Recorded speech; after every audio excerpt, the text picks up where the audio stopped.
মালার গজালা যদি বুঝিতাম তাইলে কি আর রিক্সা নেলে ছবি দেখিতাম। স্বামী আমার গরিব মানুষ, পকেটে নাই টাকা, কেমনি আমায় কিনে দেবে কেউ না মালার জামা। জামাই জানে এত জাদু যদি বুঝিতাম তাইলে কি আর রিক্সা নেলে ছবি দেখিতাম। আছে না? স্বামী তখন চিন্তা করে, বউ যদি এই স্লোগান দেয় আমার তো দেওয়া দরকার। এবার স্বামী তার বউকে সান্ত্বনা দিয়ে বলতেছে, সাথী তুমি রাগ করো না, খোলো তোমার রাখি, তোমার জন্য আনবো কিনে নতুন জামা পাখি। জবাব দিবেন ঠিক ঠিক, আলোচনা হবে কমপ্লিট। শ্রোতাদের স্পিরিটে বাড়ি বক্তার হিট, আলোচনা হবে জায়গা মতো ফিট। কিছু আজ প্যান্ডেলে, কিছু আজ অ্যাঙ্গেলে, জ্ঞানী লোকের জন্য ইশারায় যথেষ্ট। কথা বলে ঠিক কিনা? অনেক মাহফিলে গেলে বলে হুজুর ওয়াজ যা করবেন করবেন, খবরদার রাজনীতির কোন আলোচনা করবেন। আপনারাই বলেন তো আমার বাড়ি কোন জেলা? গাইবান্ধা। গরিব এলাকায় বাড়ি দেখে আমার জেলার নামটা নিতে আপনাদের কষ্ট হচ্ছে। একটু জোরে বলেন আমার বাড়ি কোথায়? আমি আসছি কোন জেলায়?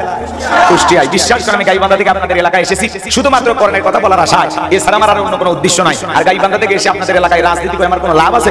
আগামী নির্বাচনে এলাকার মহিলা মেম্বার পদেও দাঁড়ানোর কোনো চান্স আছে?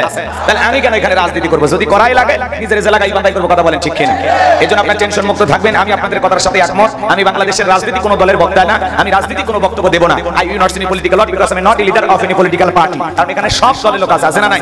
এখানে বসে আছেন আওয়ামী লীগ, বিএনপি, জাতীয় পার্টি, আমাদের ইসলাম, জাসদ, পাসদ, চরমান, আশিদ থেকে ভরপুরে হাটাতে ওলামা নিজামাত, তাবলীগ, পাবলিক, ওলামা লীগ, কোন গঠন, সুসমাজ, বিকল্পতা, এলজিবিটি, আমরা পরিচিত বিপিএল সোসাইটি, 4 দল, 14 দল, 8 দল, 19 দল, 20 দল, ইসলাম বিএনপি, বাংলাদেশ কংগ্রেস পর্যন্তই থাক। আবার ভিপি নুরের আছে গণ অধিকার পরিষদ, তৈমুর চাচা খুলেছিল তৃণমূল বিএনপি, চাচা এখন পথে পথে কান্দে।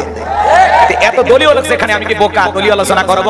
এই দিক থেকে যদি একটা দলের লোক গুতা মারে, ওই দিক থেকে আরেকটা দলের লোক থানা টেলিফোন করে, আমি হুজুরের অবস্থা ভালো না খারাপ? অতএব আজকের মাহফিলে বাংলাদেশের রাজনীতি নিয়ে কোন আলোচনা করা হবে? বলেন, বাংলাদেশের রাজনীতি নিয়ে কোন আলোচনা করা হবে না। তবে হ্যাঁ, আমি যদি কোন রাজনৈতিক বক্তব্য দেই, এই পৃথিবীর শ্রেষ্ঠ রাজনীতিবিদ, শ্রেষ্ঠ রাষ্ট্রনায়ক, শ্রেষ্ঠ রাষ্ট্রপতি, শ্রেষ্ঠ সেনাপতি, শ্রেষ্ঠ বৈজ্ঞানিক, শ্রেষ্ঠ দার্শনিক, শ্রেষ্ঠ বাবা, শ্রেষ্ঠ নানা, শ্রেষ্ঠ স্বামী, শ্রেষ্ঠ আদর্শ, শ্রেষ্ঠ মহামানব রাহমাতুল আলামিনের মদিনার আদর্শের রাজনীতির কথা বলবো। আমি যদি কোন রাজনৈতিক বক্তব্য দেই, খলিফাতুল মুসলিমিন আমিরুল মুমিনিন হযরত ওমর ফারুকের আদর্শের রাজনীতির কথা বলবো। সেই ওমর ফারুক আল্লাহর জমিনে আল্লাহর আইনকে প্রতিষ্ঠিত করতে গিয়ে নিজের পরিজান টুকরা ছেলেকে পর্যন্ত ছাড় দেয় না। কথা বলেন ঠিক কিনা? সেই মদিনাওয়ালার আদর্শের রাজনীতির কথা শোনার পর আপনার যেন আবার চুলকানি আরম্ভ না হয়। কারণ কোরআন হাদিসের হক কথা সবার পেটে হজম হয়। আপনারাই বলেন তো, সুদ করে সামনে যদি সুদের বিষয়ে আলোচনা করা হয়, ও কি কুষ্টিয়া শহর থেকে মিষ্টি নিয়ে বলবে হুজুর হ্যাঁ করেন একটু মিষ্টি খান, নাকি বলবে এই হুজুর এসে সুদের ওয়াজ কইরা আমার সুদের ব্যবসায় লাল বাতি জ্বালাইছে? কথা বলে ঠিক কিনা? যারা সুদ খায়, ঘুষ খায়, ঘুষ খায় দুর্নীতি কইরা ভুরি 26 মাসের গর্ভবতী বানাইছে। কথা বলে না কেন? এরকম ঘুষ করে সামনে ঘুষের আলোচনা করলে খুশি না বেজা? যারা বেনামাজি নামাজ না আসর খাইয়া বইরে আল্লাহ সিজদা দেয় না, ওদের সামনে নামাজের ওয়াজ করলে খুশি না বেজা? যে সমস্ত মা বোনেরা পর্দা পড়ে না, পর্দা করে না, বুকে ওড়না পর্যন্ত নেয় না, জিন্সের প্যান্ট গেঞ্জি পরে রাস্তা দিয়ে হাঁটে যায়, পিছন দিক দিয়ে তাকালে মনে হয় দুটো সুপারি গাছ দাঁড়িয়ে আছে, এরকম বেহায়া বেপরদা নারীর সামনে পর্দার আলোচনা করলে খুশি না বেজা? এক কথায় ওয়াজ যদি কারো বিপক্ষে চলে যায়, কিয়ামত পর্যন্ত সে বক্তার উপরে খুশি হবে না। কথা বলেন ঠিক কিনা? এজন্য পরিষ্কারভাবে একটি কথা বলে দিতে যাই, আজকের আলোচনা সভাপতি স্যারের মতো হবে না, প্রধান অতিথির মতো হবে না, মাহফিল কমিটির মতো হবে না, বক্তার মতো হবে না, শ্রোতাদের মতো হবে না। আল্লাহর কোরআন যা বলবে গোলাম রব্বানি তাই বলবে। এতে কে খুশি কে বেজার ওইটা দেখার টাইম নাই। কথা বলেন ঠিক কিনা?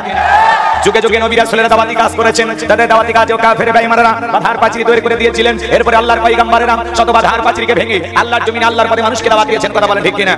আপনারা আমার প্রিয় নবী কালিমার দাওয়াতি দিকে কোণের বসার পথে থেকে মার গেছেন, রক্ত ঝরিয়েছেন, দান্দার মোবারক শহীদ হয়ে গেছেন, লোহার টুপি মাথার ভিতর ঢুকে গেছেন, সাহাবায়ে کرام দ্বীনকে প্রতিষ্ঠিত করতে গিয়ে মার গেছেন, রক্ত ঝরিয়েছেন, জীবন দিয়েছেন। ও বাংলার মুসলমান, 1971 সালে এদেশের মাটির জন্য, এদেশের স্বাধীনতার জন্য আপনারা আমার পূর্বপুরুষেরা যদি রক্ত দিতে পারেন, জীবন দিতে পারেন, প্রয়োজন যদি হয় আল্লাহর জমিনে আল্লাহর দ্বীনকে প্রতিষ্ঠিত করতে গিয়ে, কোরআনের সমাজ কায়েম করতে গিয়ে নবীদের মতো সাহাবায়ে کرامদের মতো বুকের তাজা রক্ত দিতে হয়, কারা কারা দিতে রাজি? আজকে আমি যেভাবে বলবো হয়তো আপনারা এইভাবে শুনেন না।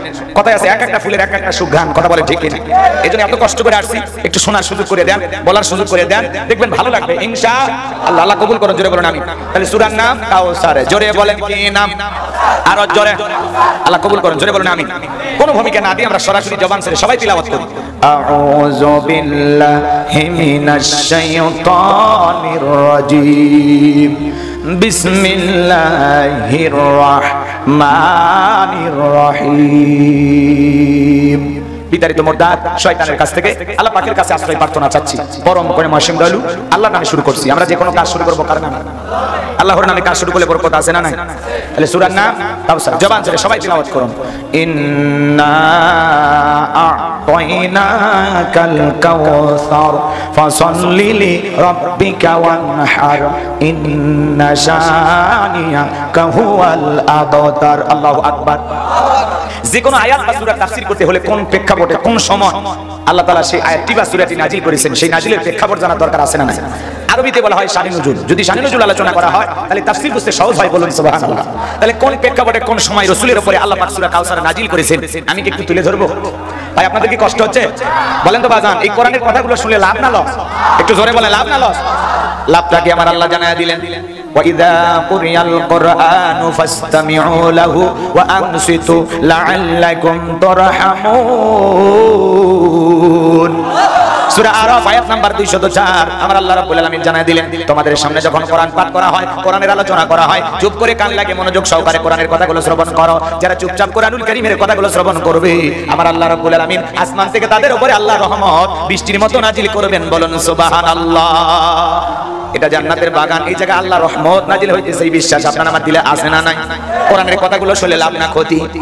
আমার আল্লাহ জানিয়ে দিলেন, ওয়াযাক্কির ফাইন্না যিকরা তানফাউল মুমিনিন। সূরা জারিয়ার 55 নম্বর আয়াত আল্লাহ থেকে বলেন, যারা আমার মুমিন বান্দা তাদের সামনে যখন কোরআন দিয়ে ওয়াজ করা হয়, কোরআন থেকে উপদেশ দেওয়া হয়, এই কথা শোনার পরে আমার মুমিন বান্দাদের উপকারে আসবে, বলুন সুবহানাল্লাহ। তাহলে আল্লাহর কোরআন থেকে যদি কথা বলি আপনাদের কি কোনো সমস্যা আছে? বলেন তো বাজান, এই কোরআনের মধ্যে কোনো ভুল আছে, কোনো মিথ্যা আছে, কোনো ধোঁকা আছে? থাকবে কি করে? কিতাবটি নাজিল করেছেন কি? সে আল্লাহ রাব্বুল আলামিন বলেন, যালিকাল কিতাবু লা রাইবা ফি। এটি এমন একটি কিতাব যেই কিতাবের মধ্যে কোনো সন্দেহ নাই, কোনো সংশয় নাই, কোনো মিথ্যা নাই, কোনো ধোঁকা নাই। দেয়ার ইজ নো ডাউট, বলুন আল্লাহু আকবার। হুদাল লিল মুত্তাকিন, মুত্তাকি বান্দাদের জন্য গাইডলাইন হিসেবে, পথ প্রদর্শক হিসেবে আসমান থেকে কিতাবটি নাজিল করেছেন কি? সেই কিতাব থেকে আলোচনা হবে সূরার নাম, একটু জোরে বলেন, সূরার নাম। তাহলে কোন প্রেক্ষাপটে কোন সময় রাসূলের উপরে আল্লাহ পাক সূরা কাউসার নাজিল করেছেন আমি কি একটু তুলে ধরবো আপনাদের সামনে?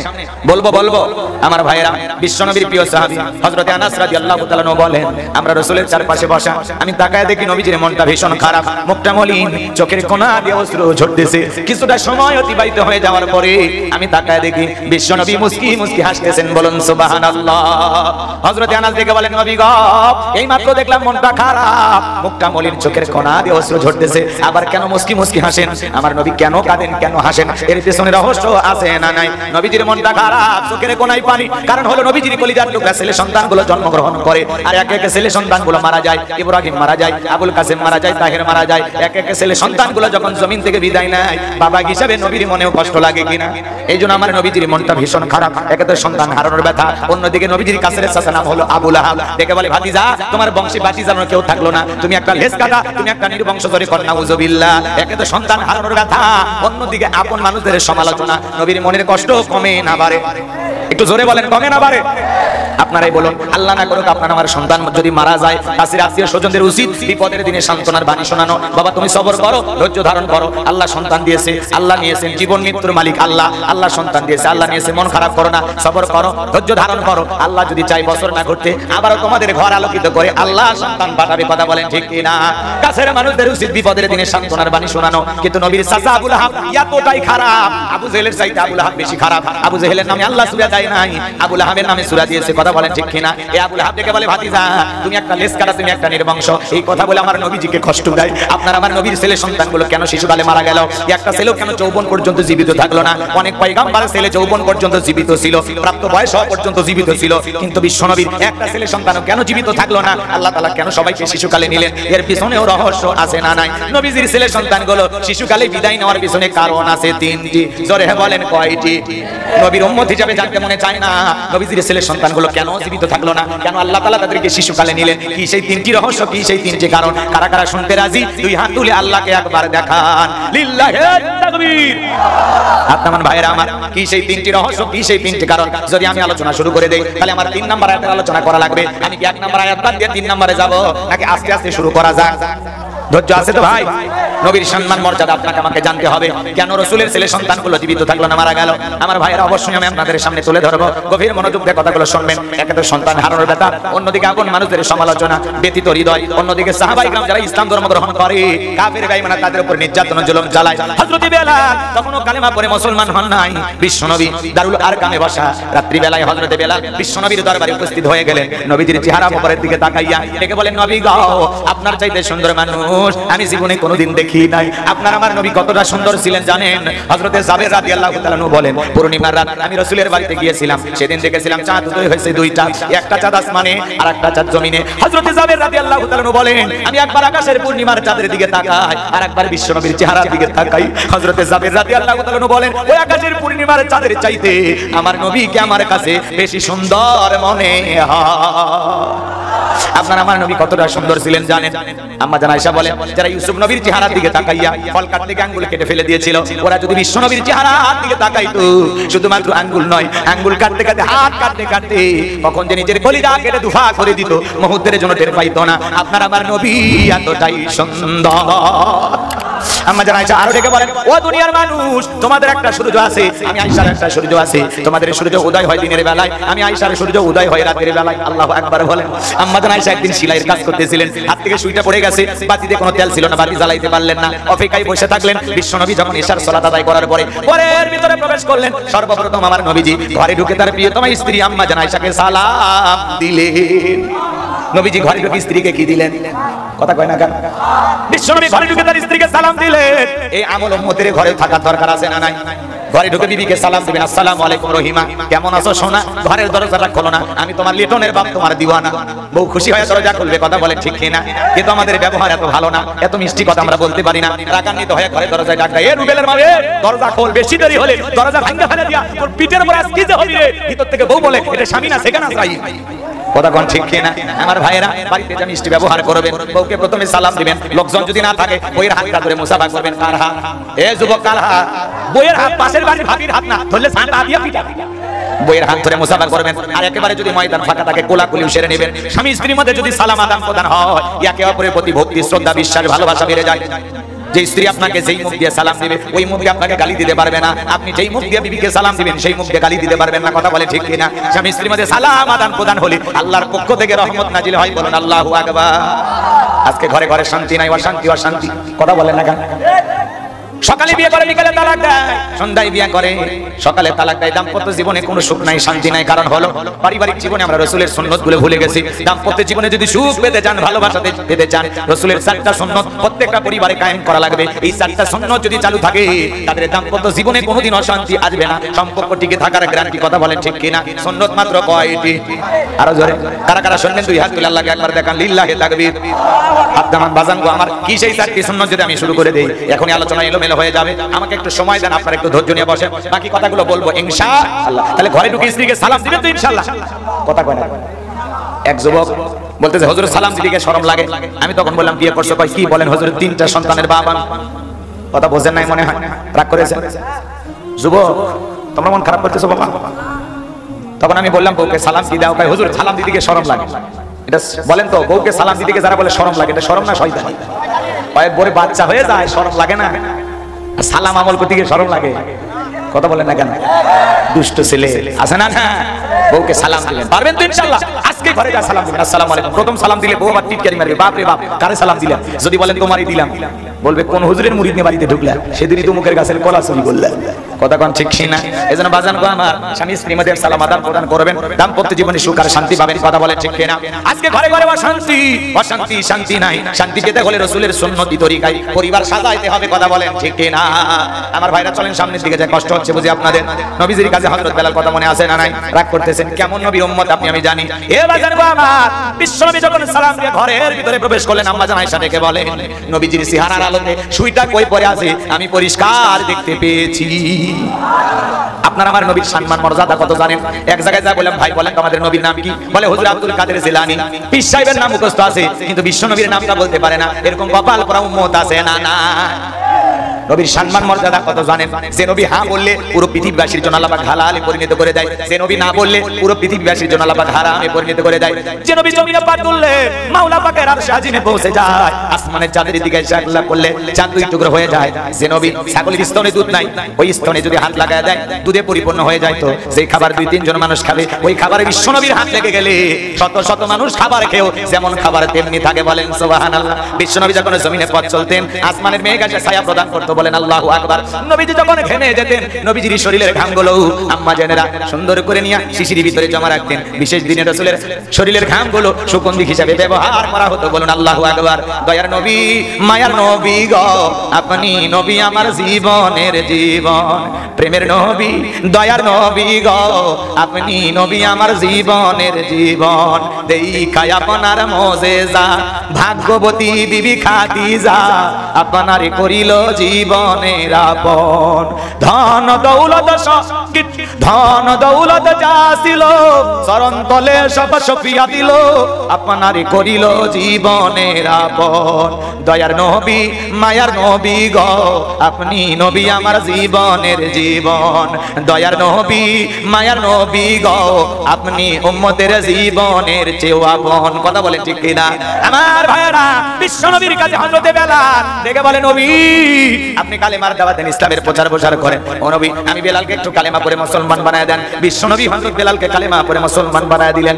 লা ইলাহা ইল্লাল্লাহু মুহাম্মাদুর রাসূলুল্লাহ সাল্লাল্লাহু আলাইহি ওয়াসাল্লাম। হযরত বেলাল কালেমা পড়ে মুসলমান হয়ে গেল।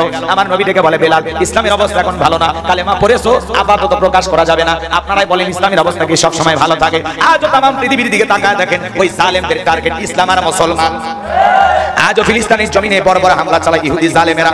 এদিকে প্রচন্ড গরম তাপদহিমা গাজার মানুষের কষ্ট পাইতেছে, অন্যদিকে আবার ওদের হামলা। কথা বলেন ঠিক কিনা আমার ভাইয়েরা? শিশু থেকে বৃদ্ধ পর্যন্ত মসজিদ মাদ্রাসা হাসপাতাল কোনো কিছু ওই জালেমদের হামলার হাত থেকে রক্ষা পায় না। এই বর্বর জাতি ৭৭ বছর ধরে ফিলিস্তিনের নিরীহ মুসলমানদের উপর নির্যাতন জুলুম চালায় যাচ্ছে। আল্লাহর কাছে দোয়া করি আল্লাহ ফিলিস্তিনি মুসলমানদেরকে আপনি বিজয় দান করুন। জোরে বলুন আমিন। আর ওই ইহুদি জাতি জালেমদেরকে নমরুদ ফিরাউনের মতো ধ্বংস করুন। জোরে বলেন আমিন। আর একটু জোরে বলেন আমিন। আমার ভাইরা হিটলার এদেরকে আপনি মারে নাই, ৬০ লোক ইহুদি জ্ঞান মারছিল। এই হিটলার মরার আগে বলে গেছে মানুষ মারলাম তোমরা আমারে স্বৈরাচারী বলো। কথা কয় না কেন? ইহুদিগুলোকে মারছি টের পাইবা, কিছু আন্দা বাচ্চা রেখে গেলে পরে টের পাইবা আমি হিটলার ইহুদিদেরকে কেন হত্যা করেছি। আমরা তো এখন টের পাইতেছি এই সামান্য কিছু ইহুদি মুসলমানদের বিস্ফোরণ, ওদের নির্যাতন জুলুম দেখতে দেখতে আমরা অতিষ্ঠ হয়ে যাচ্ছি। ওদের বর্বর নির্যাতন জুলুমে প্রতিদিন মুসলমানের না খেয়ে রাত্রি যাপন করতেছে। কথা বলেন ঠিক কিনা আমার ভাইয়েরা? এই ইহুদি জাতি হলো পৃথিবীর সবচেয়ে নিকৃষ্ট জাতি। এদের অন্তরে কোনো মায়া দয়া নাই। এরা চতুষ্পা জঙ্গলি জানোয়ারের চাইতে নিকৃষ্ট। এজন্য আল্লাহ বলেন উলাইকা কাল আনআম বাল হুম আদল। কিছু কিছু মানুষ আছে যারা চতুষ্পা জন্তু জানোয়ারের চাইতে নিকৃষ্ট। কথা বলে ঠিক কিনা? এই ইহুদি জাতিকে না দেখলে আমরা বুঝতাম না ওরা ৩ বছরে ২ বছরের শিশু পর্যন্ত দেখে না, তাদের উপরে পর্যন্ত হামলা চালায়। কথা বলেন এখন আল্লাহর কাছে দোয়া করবেন না আল্লাহ ফিলিস্তিনি মুসলমানদেরকে আপনি বিজয় দান করুন। জোরে বলুন আমিন। এখনো হামলা চলতেছে। আর কথা আমার ভাইরা এই জন্য গভীর মনোযোগ দিয়ে কথাগুলো শুনবেন। তাম পৃথিবীর ২০০ কোটি মুসলমান যদি একসাথে প্রতিবাদ করত, মুসলিম রাষ্ট্রগুলো যদি ফিলিস্তিনি মুসলমানদের পাশে দাঁড়াইতো, বিশ্বাস করেন জালেমেরা হামলা করার সাহস পাইতো না। কথা বলেন ঠিক কিনা? একদিকে মুসলমান একদিকে জালেমেরা মুসলমান মারে, অন্যদিকে মুসলমানেরা চেয়ে চেয়ে দেখে। এই জন্য ওরা মারার সাহস আরো বেশি বাড়ছে। প্রত্যেকটা দেশের মুসলিম কান্ট্রির নেতাগুলো যদি, বিশ্বের বড় বড় মুসলিম রাষ্ট্রের নেতাগুলো যদি এই জালেমদেরকে হুমকি দিত আর একবার যদি হামলা করো পৃথিবীর জমিন থেকে তোমাদেরকে নিশ্চিহ্ন করে দেব। ইরান ইস্যুটা প্রতিহত করতেছে। আমরা শুধু বলবো ইরান নয়, পৃথিবীর সকল মুসলমান দেশগুলো যেন ফিলিস্তিনি মুসলমানদের পাশে দাঁড়াইয়া ওই জালেমদের হাত থেকে আমাদের নিরীহ নির্যাতন জুলুম সহ্যকারী ফিলিস্তিনি মুসলমানদের পাশে দাঁড়ায়। কথা বলে ঠিক কিনা? আল্লাহ ফিলিস্তিনি মুসলমানদেরকে আপনি বিজয় দান করুন। একটু জোরে বলেন আমিন। আমার ভাইয়েরা যেখানে মুসলমান সেখানে চলতেছে জালেমদের জুলুম আর নির্যাতন। কথা বলেন ঠিক কিনা? কিন্তু মনে রাখবেন হাজারো নির্যাতন জুলুম করেও ওরা মুসলমানদেরকে বিদায় করতে পারবে না। জুলুম নির্যাতন যত বাড়বে মুসলমানদের বিজয় তত নিকটে। জালেমদের শেষ পরিণতি হলো পরাজয় আর ঈমানদারদের শেষ পরিণতি হলো বিজয়। বিজয়ের মালা আমরাই পরবো, বিজয়ের হাসি একদিন আমরাই আনবো, কিন্তু একটু কষ্টের পথ পাড়ি দিতে হচ্ছে, একটু ঘন কালো আধার রাত পাড়ি দিতে হচ্ছে। কথা বলেন ঠিক কিনা? বিজয় আসবে ইনশাআল্লাহ। হয় 2 দিন আগে নয় একটু 2 দিন পরে। কথা বলেন ঠিক কিনা? ভয় পাওয়ার কোনো কারণ নাই। মুসলমান মার খাইতেও জানে, পাল্টা মার দিতেও জানে। হামাস মুসলমানের এখন কিছুটা প্রতিহত কথা শিখছে। এই যে হুতি ইরান এরা যেভাবে পাশে দাঁড়াইতেছে, হবে বিজয় আশা করছি। খুব দ্রুতই শুনতে পারবেন আলহামদুলিল্লাহ ফিলিস্তিনি মুসলমানেরা বিজয় লাভ করেছে। আবারও বাইতুল মুকাদ্দাস মসজিদুল আকসা যেখান থেকে রাসূলের মেরাজের সূচনা শুরু হয়েছে, এটা আবারও মুসলমানদের দখলে আসবে। মুসলমানেরা নির্বিঘ্নে আসমানের মালিক প্রভুকে সিজদা দিবে। কথা বলে ঠিক কিনা? আমার ভাইয়েরা চলুন সামনের দিকে যাই। আমার নবী ডেকে বলে বেলাল কালেমা পড়ে মুসলমান হয়েছো, আপাতত প্রকাশ করা যাবে না। হযরত বেলাল ডেকে বলে নবী আমার জীবনের কোনো দাম নাই। আমার মনি ওমাইকে বলেছিলাম উটদুম্বা ছাগল পেশাব পায়খানা করে দেয়, এই ঘরে থাকতে আমার বড় কষ্ট হয়। উমাইয়া ডাইকে বলে বেলাল উটুম্বা ছাগলের দাম আমার কাছে আছে, কিন্তু তোর মতো কালো হাফসি বেলালের দাম আমার কাছে নাই। এই কথা বলে ও নবী আপনি আমার জন্য একটু শুধু দোয়া করে দেন, মৃত্যু পর্যন্ত জানো কালিমার পথে টিকে থাকতে পারি। এই কথা বলে হযরত বেলাল চলে গেলেন। পরের দিন সকালবেলা সূর্য উদয় হয়ে গেছে, অনেকটা বেলা হয়ে গেছে। হযরত বেলাল দরজা খোলে না। অন্য চাকর বাকর যারা আছে এরা লাঠিস নিয়ে চলে গেল উমাইয়ার কাছে। যাই বলে নেতা এখন পর্যন্ত বেলাল দরজা খোলে নাই, উটুম্বা ছাগলের পেশাব পায়খানা পরিষ্কার করে নাই, তাই নাকি? বলে হ্যাঁ। এইবার দরজায় ডাক দেয় বেলাল দরজা খোল। হযরত বেলাল দরজা খোলে না, জোরে করে ধাক্কা মারছে। যখন দরজা খুলে গেছে তখন উমাইয়া তাকায় দেখে যেই রাত্রিতে হযরত বেলাল কালেমা পড়ে মুসলমান হয়েছে ওই রাত্রিতে একটা উটুম্বা ছাগলের কাছে কোনো পেশাব পায়খানা নাই। বলেন আল্লাহু আকবার। এইবার উমাইয়াকে বলে চাকরের দল বেলালের বিরুদ্ধে মিথ্যা অভিযোগ দাও। তোমরা যখন ঘুমাচ্ছিলে বেলাল তখন ময়লা আবর্জনা পরিষ্কার করেছে, তাকায় দেখো না একটা উটুম্বা ছাগলের কাছে কোনো পেশাব পায়খানা নাই, যাও নিজেদের কাজ করো। এই কথা বলে ওদেরকে তাড়িয়ে দিয়া এক পা দুপা করে হযরত বেলালের কাছে চলে গেলেন। হযরত বেলাল দেয়ালে পিঠটা লাগাইয়া জিহ্বা নাড়ায় জিকির করে কা। এইবার হযরত বেলালকে উমাইয়া হালকা করে ধাক্কা মারছে, যখন জবান দিয়ে কালেমার আওয়াজ বের হয়েছে তখন উমাইয়া ডেকে বলে বেলাল তোর জবান দিয়ে কি শুনলাম, তুমি কি কালেমা পড়ে মুসলমান হয়েছো? হযরত বেলাল ডেকে বলে মুসলমান হয় যারা মিথ্যা কথা বলতে পারবে না তারা চিৎকার মেরে বলেন আল্লাহু আকবার। ওয়াকুনু মা'আস সাদিকিন, মুসলমানেরা হবে সত্যবাদী। কথা বলেন ঠিক কিনা? কথা বলেন কষ্ট হচ্ছে। ওয়াকুলু কাওলান সাদীদা, মুসলমানেরা হবে সত্যবাদী। মুসলমানেরা কখনো মিথ্যাবাদী হতে পারে? আমাদের সমাজে মিথ্যাবাদী আছে না নাই? সকালবেলা মিথ্যা কথা বলে নাস্তা করে, দুপুরে লাঞ্চ করে, রাতে ডিনার করে, ভরা পেটেও মিথ্যা, খালি পেটেও মিথ্যা। এক ঠ্যাং কবরে চলে গেছে, এরপরে মিথ্যা বলা ছাড়ে না। মিল্টন সমাজদারের মতো সবাই ভালো মনে করেছিল, এখন দেখা যাচ্ছে বৃদ্ধাশ্রম খুলে অসহায় মানুষের সেবার নামে তাদেরকে কিছুদিন সুস্থ রেখে আবার চিকিৎসার নাম করে তাদের কিডনিগুলো বিক্রি করে দেয়, দেহের অঙ্গ প্রত্যঙ্গ বিক্রি করে দেয় সেবার নামে। মুখোশের আড়ালে এই ধরনের কাজ করতেছে। আজকে মুখোশের আড়ালে সব কি হচ্ছে? জাতির মানুষের সামনে, মিডিয়ার সামনে যখন কথাগুলো প্রচার হয়ে গেছে মানুষ অবাক হয়ে যাচ্ছে। আরে যাকাতের টাকা মানুষ পাঠাইতো বৃদ্ধাশ্রমে, মানুষ লক্ষ লক্ষ কোটি কোটি টাকা দিয়ে সহযোগিতা করতো, বিদেশ থেকে মানুষ টাকা পাঠাইতো। আমার ভাইরা এই মিল্টন সমাজদারের একই নয় প্রায় 2 কোটির মতো মানুষ ফলোয়ার। সাকিব খানের বেল নাই, সাকিব আল হাসানের বেল নাই। বাংলাদেশের সবচাইতে বড় এখন সবচেয়ে বেশি ফলোয়ার তার ডক্টর মিজানুর রহমান আজহারি ভাইয়ের এত ফলোয়ার নাই, তার চাইতে বেশি ফলোয়ার তার। কেন হলো? বিভিন্ন ওলামা ইকরামদের ছবি দিয়া, কখনো শাইখুল হাদিস আল্লামা মামুনুল হকের ছবি দিয়া, কখনো আল্লামা দেলোয়ার হোসেন সাইদি হুজুরের ছবি দিয়া বলে আমি সাইদি সাহেব বলছি আমাকে একটা ভোট দেন, ডান পাশের বাটনে একটা লাইক দেন, বুঝেন নাই? এগুলো আবার পোস্ট করতো, এগুলোর মাধ্যমে লাইক শেয়ার কমেন্টস বেশি হইতো। এরকম করতে করতে ফলোয়ার বাইরে গেছে। আবার যাদের সেবা করে, দুঃখী মানুষের উপকার করে, ওটা আবার লাইভে সারে প্রচার করে। আমরা দেখে মন থেকে দোয়া করেছিলাম আল্লাহ তোমার এই গোলামের হায়াত বাড়া দাও, এই মানুষটা বড় ভালো। এখন দেখতেছি বৃদ্ধাশ্রমের নামে অসহায় মানুষের কিডনিগুলো বিক্রি করে দিচ্ছে, অসহায় মানুষের সেবার নামে মুখোশের আড়ালে এসব হচ্ছে কি মিডিয়াতে প্রচার হয়ে মানুষ এখন সিসি করতেছে। আরে আল্লাহর বান্দা কেমনটা করেছে? বৃদ্ধ মানুষের কিডনি যদি বিক্রি করে, দেহের অঙ্গ প্রত্যঙ্গগুলো যদি বিক্রি করে, এটা কি মেনে নেওয়া যায়? জোরে বলেন মেনে নেওয়া যায়? এটা সেবার নামে ডাকাতি। কথা বলেন ঠিক কি না? অসহায় মানুষদেরকে তুলে নিয়ে যায়, সেবা করে, মানুষ ভালো বলতেছিল, এটার সুনাম সুখ্যাতি ছড়িয়ে পড়েছিল। এখন আবার দেখা যাচ্ছে এটা আসলে সে ব্যক্তিটা দোষী কিনা এটা একটা সঠিক তদন্ত করে সঠিক রিপোর্ট বের করে জাতির সামনে প্রকাশ করা দরকার। কথা বলে ঠিক কিনা? তবে মিডিয়াতে শুনতেছি যে সমস্ত মানুষগুলো মারা যাইতো, পাশের মসজিদের ইমাম সাহেব তার গোসল করায় দিত, সে বলছে আমি লক্ষ্য করেছি প্রত্যেকটা লাশের কিডনির এই সাইডে সেলাই করা, কেটে সেলাই করেছে, এটা বোঝা যায়। তো আমি 2-4টা এরকম হইতে জিজ্ঞাসা করেছিলাম। তখন আমি যখন জিজ্ঞাসা করেছি তখন আর লাশ এই মসজিদে দাফন কাফন বা ধোয়ানোর জন্য নিয়ে আসে, এটা এখন অন্য জায়গায় অন্য মানুষকে দায়িত্ব দিয়েছে। মাঝে মাঝে দেখা যায় একদিন 4-5 জন মানুষ মারা যায়। এই যে সমাজের অস্থিরতা, আবার শোনা যাচ্ছে সেখানে টর্চার সেল আছে যেখানে মানুষকে বৃদ্ধ মানুষকে পিটাইতো, আঘাত করতো। এগুলো কেন ভাই? আমরা বলতে চাই যারা সেবা করতে চাও সত্যি সেবা করো, সত্যি মানুষের পাশে দাঁড়াও, আসো দুঃখী মানুষের পাশে দাঁড়াও, কিন্তু সেবার আড়ালে যেন কোনো ভণ্ডামি না হয়, নোংরামি না হয়, মানুষকে যেন কষ্ট না দেওয়া হয়, মানুষের অঙ্গ প্রত্যঙ্গ বিক্রি যেন না করা হয়। বৃদ্ধ মানুষগুলোর যদি দেহের অঙ্গ প্রত্যঙ্গ বিক্রি করে দেওয়া হয়, এটা বিশাল বড় প্রতারণা। কথা বলে ঠিক কিনা? এই ঘটনা যদি সত্যি হতে থাকে আমরা বিচার করতেছি, এর তীব্র নিন্দা এবং ঘৃণা আমরা প্রতিবাদ জানাচ্ছি। কথা বলে ঠিক কিনা? আমার ভাইরা কষ্ট হচ্ছে আপনাদের। তাহলে বৃদ্ধাশ্রমে কইলা মুখোশের আড়ালে এসব হচ্ছে কি জাতির মানুষকে দেখার দরকার আছে না নাই? এজন্য মাঝে মাঝে এগুলোতে যে খোঁজ খবর নেবেন। দুঃখ লাগে বাজান গো আমার, কোটিপতি শিল্পপতি যারা তাদের বৃদ্ধাশ্রমে মা বাবাকে পাওয়া যায়, কোন গরিব দুঃখী অসহায় এদের মা বাবাকে পাওয়া যায় না, রিকশা চালক ভ্যান চালকের মা বাবাকে পাওয়া যায় না, কোন আলেম হাফেজের মা বাবাকে পাওয়া যায় না। কথা বলেন ঠিক কিনা? এই সমাজের সবচেয়ে বেশি শিক্ষিত লোক, টাকাওয়ালা লোক, তাদের মা বাবা বৃদ্ধাশ্রমে, তারা শেষ বয়সে মা বাবাকে বোঝা মনে করে। এই কথা বলে দূর দূর করে তাড়িয়ে দেয়। ওলামা ইকরাম জানতে পারে এই মসজিদের ইমাম সাহেব উনি কোনোদিন তার মা বাবার সাথে বেয়াদবি করবে না, কারণ আল্লাহ রাব্বুল আলামিন করেছেন কোরআনে ঘোষণা ঘোষণা, ওয়াকাদা রাব্বুকা আল্লা তা'বুদু ইল্লা ইয়্যাহু ওয়া বিল ওয়ালিদাইনি ইহসানা।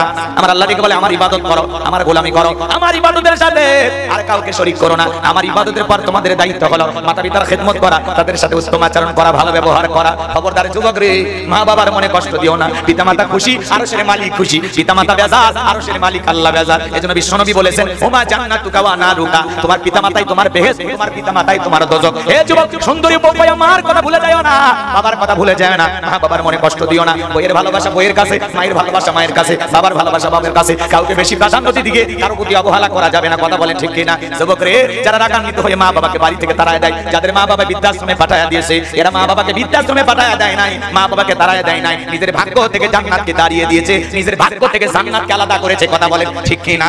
পিতামাতা খুশি, আল্লাহ রাস্তা থেকে তুলে কোটিপতি বানায়া দেবে। পিতামাতা বেজার, ওই 10 তলা 5 তলা বিল্ডিং থেকে আল্লাহ রাস্তার ফকির বানাইতে সময় লাগবে না। এজন্য পিতামাতার দোয়া নেবেন না বদদোয়া। কথা বলেন না কেন? পিতামাতার খেদমত করতে হবে, মা বাবার মনে কষ্ট দেওয়া যাবে না, পিতামাতার মন খুশি রাখতে হবে। তারা শিশুকালে যেভাবে আমাদেরকে আগলে রেখেছেন, বৃদ্ধকালে বয়স বেশি হয়ে গেলে সেভাবে মা বাবাকে আগলায় রাখবেন, ভালোবাসা দিবেন। মা বাবা কত বড় দামি নিয়ামত, সে মা বাবার চেহারার দিকে তাকাইলে, ভালোবাসার নজরে তাকাইলে আমলনামায় আল্লাহ কবুল হজরে সব লিখে দেয়। হে যুবক, সেই মা বাবার মনে কোনোদিন কষ্ট দিবা না, পিতামাতার মন জয় করবা।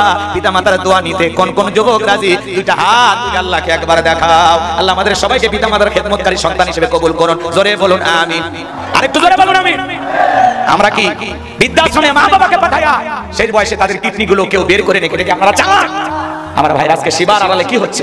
বৃদ্ধাশ্রমে অসহায় মানুষকে সহযোগিতার নামে কি ধরনের একটা প্রতারণার ফাঁদ পাতা হয়েছে চিন্তা করা যায়। কোটি কোটি টাকা হাতিয়ে নিচ্ছে, আবার বৃদ্ধ মানুষগুলো কিডনি বিক্রি করতেছে, অঙ্গ প্রত্যঙ্গ বিক্রি করে দিচ্ছে। এটা সেবার নামে জাতিকে ধোঁকা দেওয়া হচ্ছে। কথা বলে ঠিক না?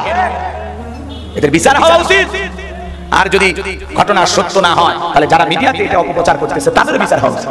কথা কয় না কেন? কিন্তু আমরা ভিডিও ফুটেজ যা দেখতেছি তাতে বোঝা যাচ্ছে অবস্থা খুব খারাপ। কথা বলেন ঠিক কিনা? আমার ভাইরা, আমরা চাই যে সেবার অন্তর আড়ালে, মুখোশের আড়ালে আসলে কি হচ্ছে এটা যেন জাতির মানুষ একদিন জানতে পারে। কথা বলেন ঠিক কিনা? কষ্ট হচ্ছে আপনাদের? কষ্ট হচ্ছে ভাই? বিপদ কষ্ট পাচ্ছেন? মন খারাপ করে না, আমরা দোয়া করি। এরকম যারা সেবামূলক প্রতিষ্ঠান বলে, বৃদ্ধাশ্রম, অনাথ আশ্রম, এতিমখানা, আমরা একটা মাদ্রাসা বানাইছি আলহামদুলিল্লাহ। কথা বোঝেন না? এখানে এতিম বাচ্চারা আছে, গরিব বাচ্চারা আছে, প্রায় 60 জনের মতো ছাত্র। দোয়া করবে, 2-2.5 লাখ টাকা মাসে চাপারি খরচ করে দিই। নিজের চাইতে ওদেরকে আমি ভালো খাওয়ানোর চেষ্টা। এটা ধোঁকা না, এটা প্রতারণা, এটা ভালোবাসার জায়গা থেকে করি। কথা কি বুঝতে পারছেন? আল্লাহর কাছে দোয়া করবেন, মাদ্রাসার পাশাপাশি একটা মসজিদ বানাবো, একটা গণকবরস্থান বানাবো। আল্লাহ যেন তার এই গোলামের স্বপ্নগুলো পূরণ করে দেন। জোরে বলেন আমিন। আরেকটু জোরে বলেন আমিন।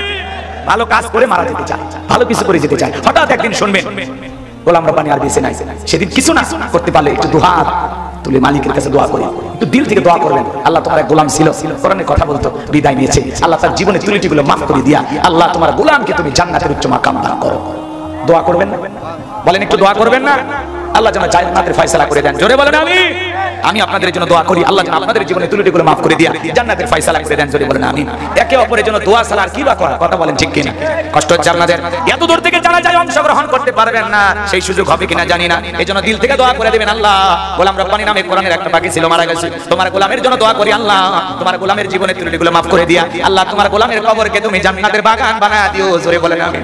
নিঃশ্বাসের কোনো বিশ্বাস নাই, হঠাৎ করে মারা যাব, এটাই জীবনের শেষ মাহফিল হতে পারে। আর কোনোদিন কোরআনের ময়দানে কথা বলার ভাগ্য নাও হতে পারে। হে বাজার, কত মানুষ কত বিপদগ্রস্ত। কথা বলে ঠিক কিনা?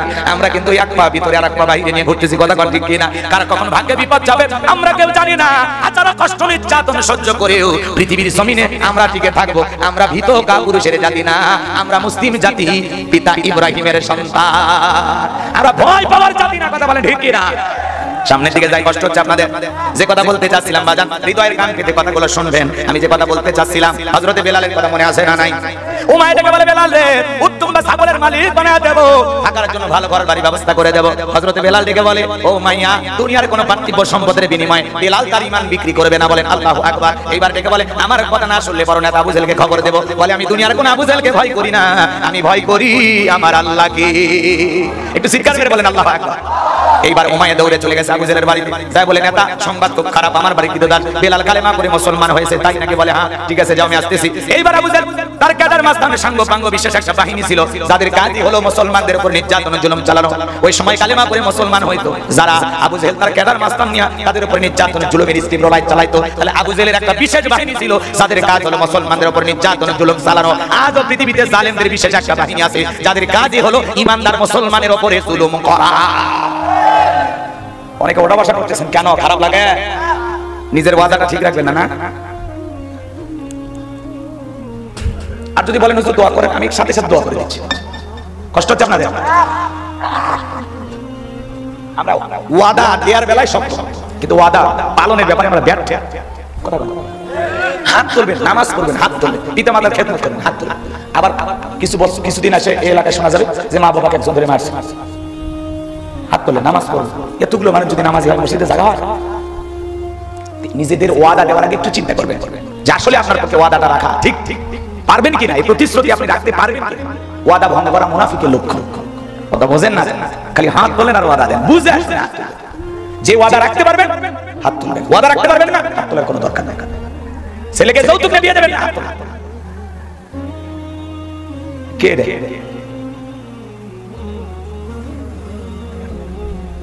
আপনাদেরকে কি বুঝাচ্ছি আমি? ভালোই বোঝেন, বোঝা যাচ্ছে, ঠিক আছে। আমি কি বলতেছি, এত নাজিলের প্রেক্ষাপট, ওই সময় প্রেক্ষাপটটা কেমন ছিল, কোন প্রেক্ষাপটে সূরা কাউসার নাজিল হয়েছে, আপনি কি বুঝলেন? কে লিখছেন এটা? আসেন তো দেখি, স্লিপটা কে পাঠাইছেন? আসেন, এর লেখক কে? আসেন। না বুঝে পাঠালে হবে, বোঝা লাগবে। আপনার তো আগেই বললাম যে আসলে সেই সময়ের প্রেক্ষাপটটা কেমন ছিল তুলে ধরলেছি। একদিকে সন্তান হারাইলেন, কাফিরদের সমালোচনা, আবার বেলালের মতো সাহাবীদের উপর নির্যাতন, সেই প্রেক্ষাপটে আল্লাহ সূরা কাউসার নাযিল করেছেন, সেটা একটু তুলে ধরলেন। কষ্ট না বুঝেই ভালো ভালো ইল্লাহিত তাকবীর। আমার ভাইরা গভীর মনোযোগ দিয়ে কথাগুলো শুনবেন। এই আবু জেহেল এইবার সাঙ্গ পাঙ্গ নিয়ে কাটার মাস্তান সঙ্গে নিয়ে উমাইয়ার বাড়িতে হাজির হয়ে গেল। ডেকে বলে, বেলাল এদিকে আসো, আমি তোমারে মহব্বত করি, তোমার উপর বিশেষ ভালোবাসা আছে আমার। বেলাল রে, এসব কি শুনছি, তুমি নাকি কালিমা পড়ে মুসলমান হয়েছো। বেলাল, তোমার ছাগলের মালিক যদি হতে চাও বানায় দেবো, টাকা পয়সা যা লাগে দেবো, ব্যবসা বাণিজ্য যদি করতে চাও দিরহাম টাকা পয়সা যা চাও দেবো, ঘর বাড়ির প্রয়োজন হলে বানায় দেবো। ও বেলাল, তুমি চাইতে দেরি আমরা প্রস্তুত করতে দেরি করবো না, তুমি চা চাইবা আমরা তাই দেবো। হযরতে বেলাল ডেকে বলে, আবু জেহেল রে, দুনিয়ার সব সম্পদ যদি বেলালকে দিতে চাও, দুনিয়ার সব সম্পদ ছাড়তে রাজি, বিশ্ব নবীর কালেমা ছাড়তে রাজি নাই। বলেন আল্লাহু আকবার। বেলালের মতো যারা ঈমানদার এরা কখনো বিক্রি হয় না। মুনাফিক মার্কা মুসলমান যারা টাকার কাছে বিক্রি হয় তারা, কথা বলেন ঠিক কিনা? টাকা সেই দিকে, ওদের ফতোয়া সেই দিকে। টাকা পাইলে বাতিলের পাছাটা গোলাম হয়। অবৈধ জিনিসটাকে বৈধ বলে, বৈধ জিনিসটাকে অবৈধ বলে। টাকা সেই দিকে, ফতোয়ার জোর তাল সেই দিকে। কথা কি বোঝা যায়? আছে না? তাহলে মুনাফিক মার্কা মুসলমানরা টাকার কাছে ঈমান আমল বিক্রি করে, কথা বলে ঠিক কিনা আমার ভাইরা? আর বেলালের মতো খাঁটি ঈমানদার এরা আস্তে আস্তে দুনিয়াকে পায়ের তলে ফেলে, এরপরে নিজের ঈমান বিক্রি করে না, কথা বলেন ঠিক কিনা? আবু জেহেল ডেকে বলে, বেলাল রে, এত বড় লোভনীয় প্রস্তাব দিলাম, রাজি হইলা না। সোজা আঙ্গুলে ঘিউ না, আঙ্গুলে একটু বাঁকা করা লাগবে। এই কথা বলে বাজান গো আমার ভালো করে বোঝার চেষ্টা করবেন। সোজা আঙ্গুলে ঘিউ না, আঙ্গুলে একটু বাঁকা করা লাগবে। এই কথা বলে আবু জেহেল ডেকে বলে, এদেরকে চাবুক দিয়ে পিটাও। হযরত বেলালকে চাবুক দিয়ে পিটানোর অনুমতি দাও করাও। এইবার যুবকের দলেরা চাবুক দিয়ে পিটাইতে পিটাইতে কালো চামড়াগুলো ফেটে রক্ত বের হয়ে যাচ্ছে। এরা যত জোরে চাবুক মারে, বেলাল তত জোরে আল্লাহর জিকির করে। আমার ভাইয়েরা, আবু জেহেল ডেকে বলে, বেলাল, চাবুক দিয়ে পিটাইতে পিটাইতে কালো চামড়াগুলো ফেটে রক্ত ঝরতেছে। হে বেলাল, এরপরেও কি নবী মুহাম্মদ সাল্লাল্লাহু আলাইহি সাল্লামের কালেমা ছাড়বি না? হযরত বেলাল ডেকে বলে, আবু জেহেল রে, মারতে মারতে যদি মেরেও ফেলে দাও, জীবনটা দিতে রাজি, বিশ্ব নবীর কালেমা ছাড়তে রাজি নাই। বলেন আল্লাহু আকবার। আমার ভাইয়েরা, এইবার আবু জেহেল ডেকে বলে, এই যুবকের দলেরা, বেলালের পায়ে রশি লাগাও। পায়ে রশি লাগানো হলো। মরুভূমির উত্তপ্ত গরম বালি, বালিগুলো এত গরম ছিল চাল দিলে মুড়ি হয়ে যাইতো। আজকে প্রচন্ড গরম, তীব্র তাপদাহ, মানুষ কষ্ট পাইতেছে আর চিৎকার মেরে দেখতে বলতেছে, হিট অফিসার কোথায়? ওনাকে তো পাওয়া যাচ্ছে না। আরে ভাই, ওনাকে দিয়ে কি করবেন? তীব্র গরম কেমন? আপনি পাপ কমান, মালিক গরম কমাবে, কথা বলে ঠিক কিনা? মরুভূমিকে দুবাইয়ের মতো একটা দেশ, মরুর বুকে বন্যা দিয়েছেন কে? কোটি টাকার গাড়ি বন্যার পানিতে ভেসে যাচ্ছে। আর যেই দেশে বৃষ্টি হওয়ার কথা সেই দেশে প্রচন্ড গরম, আমরা সহ্য করতে পারতেছি না। আমরা পাপ কমাবো, মালিক সূর্যের তাপ কমাবে, কথা বলেন ঠিক কিনা? তুমি আমি গুনাহ কি কম করেছি? কথা বলেন না কেন? সূরা রুমের 41 নম্বর আয়াত আল্লাহ রাব্বুল আলামিন বলেন, চলে স্থলে যত বিপর্যয় ঘটে সব বান্দার দুই হাতের কামাই। কথা বলেন ঠিক কি না?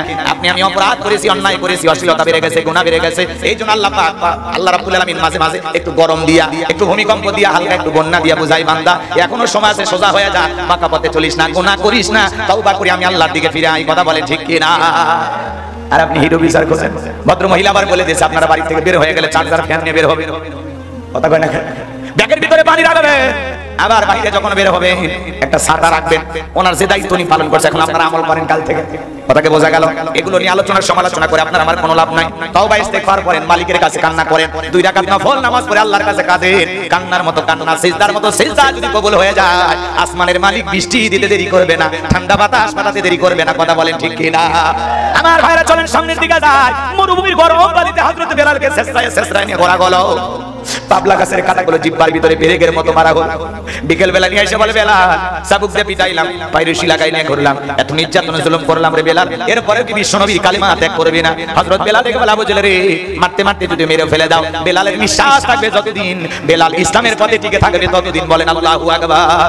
এইবার যুবকদেরকে বলে, যুবকের দল কয়েকজন মিলে বিশাল বড় একটা পাথর নিয়ে এসে বেলালের বুকের উপরে চাপায় দাও। তাই করা হলো। বিশাল বড় পাথর হযরত বেলালের বুকের উপরে চাপায় দিয়া আবু জেহেল ভাবলো এইবার বেলাল মারা যাবে। এই কথা ভেবে কাফেররা চলে গেল।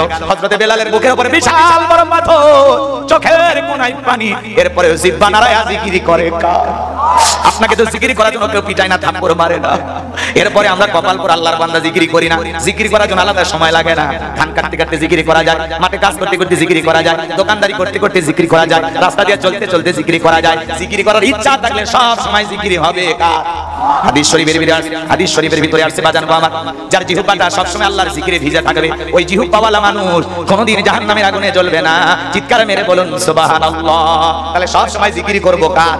আযকুরুনি আযকুরুকুম ওয়াশকুরুলি ওয়ালা তাকফুরুন। বান্দারে তোমরা আমি আল্লাহকে স্মরণ করো, আমি আল্লাহ তোমাদেরকে স্মরণ করব। তাহলে সব সময় জবান দিয়ে জিকির করব কার? হযরত বেলাল জিকির করতেছে আর মার খাইতেছে। আপনাকে তো জিকির করে কোনো পিটাই না, তাহলে কেন জিকির করেন না? কেন আল্লাহর নামটা মুখে আনেন না? আল্লাহ যেন আমাদের সবাইকে জিকিরকারী বান্দা হিসেবে কবুল করেন। একটু জোরে বলেন আমিন। আমার ভাইয়েরা, বিশাল বড় পাথর, চোখের কোণায় পানি না দেখে বলে, আল্লাহ তুমি তো সেই আল্লাহ, ইব্রাহিমের জন্য যদি নমরুদের আগুনকে ফুলের বাগান বানাই দিতে পারো, আল্লাহ তুমি কি পারো না বেলালের বুকের পাথরটাকে তুলার মতো নরম বানাই দিতে? বুকে পাথর থাকার কারণে তোমার মতো মালিকের জিকির করতে বড় কষ্ট হয়। হযরত বেলাল দোয়া করতে দেরি, আসমানের মালিক আল্লাহ দোয়া কবুল করতে দেরি করে নাই। বেলালের বুকের পাথরটাকে আমার আল্লাহ পাক তুলার মতো নরম বানিয়ে দিয়েছেন। আশিক রাসূল বেলাল, নবীর পাগল বেলাল, নবীকে কত ভালোবাসতেন জানেন? বিশ্বনবী যখন মক্কা নগরীতে পথ চলতো, হযরত বেলাল একবার ডানে যায় আর একবার বামে যায়। আমার নবী জিজ্ঞাসা করে, বেলাল বুঝিনা একবার ডানে যাও আর একবার বামে যাও, ব্যাপারটা কি? হযরত বেলাল দিকে বলে, নবী আপনি কালেমার দাওয়াত দেন, ইসলামের প্রচার প্রসার করেন, ওই কাফেররা আপনার শত্রু, আপনাকে টার্গেট করে ওরা যদি ডান থেকে তীর নিক্ষেপ করে, ওই তীরটা যেন সর্বপ্রথম আমি বেলালের বুকের ভিতরে ঢোকে। আবার যদি বাম থেকে তীর নিক্ষেপ করে, ওই তীরটা যেন সর্বপ্রথম আমি বেলালের বুকের ভিতরে ঢোকে। আমি বেলাল মারা গেলে ইসলামের ক্ষতি হবে না, আপনি নবী মারা গেলে ইসলামের মাথা উঁচু করে সামনের দিকে দাঁড়াইতে পারবে না। নিজের জীবনের বিনিময়ে আগলায় রাখতেন বেলাল। বিশ্বনবীকে বলুন আল্লাহু আকবার। সেই বেলালের উপরে নির্যাতন জুলুমের কথা বিশ্বনবীর কান মোবারক পর্যন্ত যখন পৌঁছে গেল, নবী তখন ডেকে বললেন, আবু বকর যাও যাও আমার বেলালের জন্য একটা কিছু করো। হযরত আবু বকর সিদ্দিক রাদিয়াল্লাহু তাআলা আনহু কয়েক গুণ দাম বেশি দিয়া গোলামীর জীবন থেকে হযরত বেলালকে আযাদ করলেন, মুক্ত করলেন। বলুন আল্লাহু আকবার। ভালো করে বোঝার চেষ্টা করবেন। এই যখন অবস্থা বাজান গো আমার, নবীদের মনটা ভীষণ খারাপ, চোখের কোণায় পানি। নবীর যখন মন খারাপ, নবীকে সান্ত্বনা দেওয়ার দায়িত্ব কার? আরেকটু জোরে বলেন কার? আল্লাহ আসমান থেকে বলে, জিবরাইল আমার বন্ধুর মা নাই বাবা নাই, এ জিবরাইল আমার বন্ধুর মনটা হয়েছে ভারী, আমি আল্লাহ সইতে নাহি পারি। লাহু মাহফুজ থেকে সূরা কাউসার নিয়ে যায় আমার বন্ধুর উপরে নাজিল করো তাড়াতাড়ি। বলুন আল্লাহু আকবার। বিশ্বনবী ডেকে বলে, আনাস আমার মনটা কেন খারাপ তোমরা জানো, কিন্তু আমার মুস্কি হাসি দেওয়ার কারণ হলো এই মাত্র আসমান থেকে জিবরাইল এসে আমার উপরে সূরা কাউসার নাজিল করলো। বলুন আল্লাহু আকবার। বিশ্বনবী তখন সাহাবায়ে কিরামদের সামনে এই সূরাটি তিলাওয়াত করে শোনায়া দিলেন, ইন্না আ'তাইনাকাল কাওসার ফাসাল্লি লিরাব্বিকা ওয়ানহার ইন্না শানিয়াকা হুয়াল আবতার। আল্লাহু আকবার। আল্লাহ রাব্বুল আলামিন বলেন ইন্না আ'তাইনাকাল কাউসার, নিশ্চয়ই আমি আল্লাহ পাক আপনার উপরে হাউজে কাউসার নাজিল করেছি। বলুন আল্লাহু আকবার। ইন্না আ'তাইনাকাল কাউসার, অবশ্যই আমি আল্লাহ পাক আপনাকে হাউজে কাউসার দান করেছি। বলুন আল্লাহু আকবার। বিশ্বনবীকে হাউজে কাউসার গিফট করেছেন কে? পৃথিবীর অন্য কোন নবী বা রাসূলকে আল্লাহ পাক হাউজে কাউসার দান করেন নাই। আপনারা আমার নবীকে আল্লাহ পাক হাউজে কাউসার দান করেছেন। ইন্না আ'তাইনাকাল কাউসার, অবশ্যই আমি আল্লাহ পাক আপনাকে হাউজে কাউসার দান করেছি। ও নবী, ভালো করে বোঝার চেষ্টা করবেন। আল্লাহ পাক বিশ্বনবীকে হাউজে কাউসার দান করলেন। এই হাউজে কাউসারের পানি মধুর চাইতে মিষ্টি, দুধের মতো সাদা, পানির চাইতে ক্লিয়ার। ওই কঠিন কিয়ামতের ময়দানে যেদিন মানুষের জিহ্বা ঝুলে আসবে কুকুরের মতো নাভি পর্যন্ত, যেদিন জমিন হবে তামার জমিন, সূর্যটা সহাস মাথার উপরে চলে আসবে, আল্লাহর আরশের ছায়া ছাড়া আর কোনো ছায়া দেখবে না। যেদিন মাতার সন্তানের পরিচয় দেবে না, ভাই ভাইয়ের পরিচয় দেবে না, স্বামী স্ত্রীর পরিচয় দেবে না, ওই কঠিন কিয়ামতের ময়দানে বিচার দিবস যেদিন কায়েম হয়ে যাবে, ওই বিচার দিবসের একদিন হবে 50,000 বছরের সমান। ওই দিন কঠিন কিয়ামতের ময়দানে বিশ্বনবীর হাতে এক পেয়ালা হাউজে কাউসারের পানি যে পান করবে, জান্নাতে ঢোকা পর্যন্ত তার আর তৃষ্ণা লাগবে না, তৃষ্ণা মিটে যাবে। বলুন সুবহানাল্লাহ।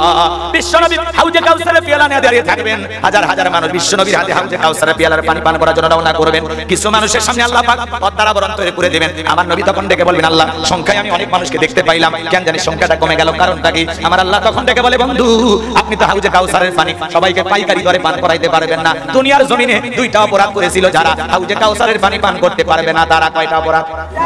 আরো জোরে বলেন। কয়টা? দুইটা অপরাধ। কি কি বলবো?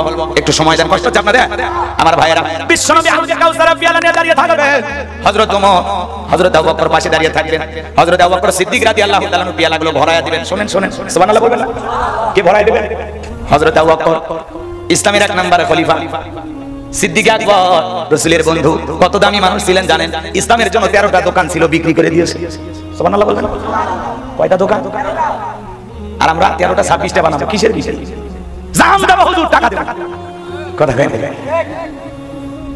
ওই যে শুনেন না, এক কুকুর তৃষ্ণায় ক্ষুধায় মারা যায়, মনি কুকুরের পা ধরে কান্না করে। লোকজন জিজ্ঞাসা করছে কাদের কাঁদে? আমার কুকুরটা ক্ষুধার যন্ত্রণা মারা যায়। আপনার ব্যাগে কি কয়? রুটি, খাবার আছে। তো বলতেছে খাবার দিলেই তো কুকুরটা বেঁচে যায়। তো পা ধরে কাঁদেন কেন? পা ধরে কেন কাঁদি তুমি বোঝো না? খাবার দিলে টাকা খরচ হবে, কাঁদতে তো টাকা খরচ হবে। কথা কয় না? কয় না। আমাদের দরদ মহব্বত তাই আমরা কান্না দেখাইতে রাজি, মাল খরচ করতে রাজি না। কথা বলে না আমার ভাইয়েরা? গভীর মনোযোগ দিয়ে শুনবেন। হযরত আবু বকর সিদ্দিক রাদিয়াল্লাহু তাআলা আনহু হাউজে কাউসারের পেয়ালার পানিগুলো ভরায়া দিবেন, মাঝখানে দাঁড়িয়ে থাকবেন হযরত ওমর, বিশ্বনবীর হাতে দিবেন, আর নবী তার আদরের উম্মতদেরকে খুঁজে খুঁজে হাউজে কাউসারের পানির পেয়ালা পান করাবেন। রাসূলকে দেখাও হবে, হাউজে কাউসারের পেয়ালার পানিও পান করা হবে। এমন দৃশ্যের মুখোমুখি কারা হতে চান? দুইটা হাত তুলে মালিককে একবার দেখা। আল্লাহ আমাদের সবাইকে রাসূলের হাতে এক পেয়ালা হাউজে কাউসারের পানি পান করার সৌভাগ্য দান করুন। জোরে বলুন আমিন। আরেকটু জোরে বলেন আমিন। আরেকবার জোরে বলেন আমিন। আল্লাহ রাসূলের হাতে এক পেয়ালা হাউজে কাউসারের পানি পান করার সেই সৌভাগ্যবান উম্মতের কাতারে আমাদেরকে শামিল করুন। জোরে বলুন আমিন। হাত নামা, পানি চাইলেন আর পাইলেন অতি সোজা। রাসূলের হাতে হাউজে কাউসারের পেয়ালার পানি পান করলে জান্নাতে ঢোকা পর্যন্ত আর তৃষ্ণাই লাগবে না। এই পর্যন্ত পৌঁছাইতে গেলে আপনাদের একটু কষ্ট করা লাগবে। আমি মুসাফির মানুষ, এলাকায় আসলাম, একটা ছেলেকে বললাম বাবা কিছু চকলেট দিলাম, দিয়ে বললাম বাবা আমার এক বদনা পানি এনে দাও, আমি একটু উযু বানাবো। চকলেট পাইয়া ছেলেটা মারছে দৌড়, মাছ পথে আসার পেয়ে পুড়ে গেছে, হাঁটু ছিলে গেছে, রক্ত বের হয়েছে। চকলেট থাকার কারণে উঠে দাঁড়াইছে, এটা ভুলে গেছে।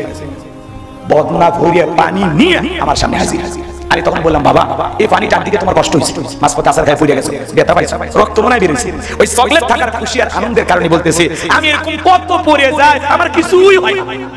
কথা কথা তো রাসূলের হাতে এক পেয়ালা হাউজে কাউসারে পানি পান বলে ওই কঠিন কিয়ামতের দিন আপনার কাছে কঠিন হবে না, আল্লাহ সহজ করে দেবেন। রাসূলের হাতে এক পেয়ালা হাউজে কাউসারের পানি আর আল্লাহর আরশের নিচে 7 শ্রেণীর মানুষ ছায়া পাবে। এই এদিকে করেন ওই আরশের নিচে 7 শ্রেণীর মানুষ ছায়া পেয়ে সেখানে বৈশা তারা কিয়ামতের ফাইনাল খেলা উপভোগ করবে। একটু সুবহানাল্লাহ বলা যায় না? এই দুইটা যদি কিসমতে তকদিরে জুটে যায় আপনি জান্নাতে যাবেন, আপনার আর কোনো টেনশন নাই। সুবহানাল্লাহ বলা যায় না? একটু শুনেন শুনেন শুনেন। এই হাউজে কাউসারের পেয়ালা পর্যন্ত পৌঁছাতে গেলে একটু কষ্ট করা লাগবে। ঠান্ডা পানিতে ওযু বানায়া যাই নামাজে দাঁড়ায় নামাজ আদায় করতে হবে। আপনি একটু